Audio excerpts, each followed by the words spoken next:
Yun, welcome back sa M2 Brothers. Ayan yung mga next na panlaban natin, mga YB natin. Ito yung binigay sa atin ni J-Loc. Nag-resell mga tropa. Oh. Naka-viewing na nga siya ngayon. Halos mga magto 2 weeks na siguro or 1 week na naka-viewing tong young bird natin na to. Pinakawalan ko nga pala si Grisel, dito siya sa bubong.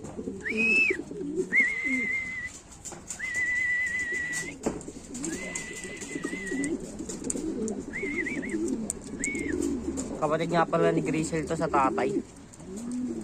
Kaiba lang sila ng nanay.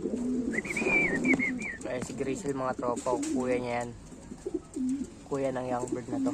Ayan. Ayan nga pala ipapupuling natin yung summer bird.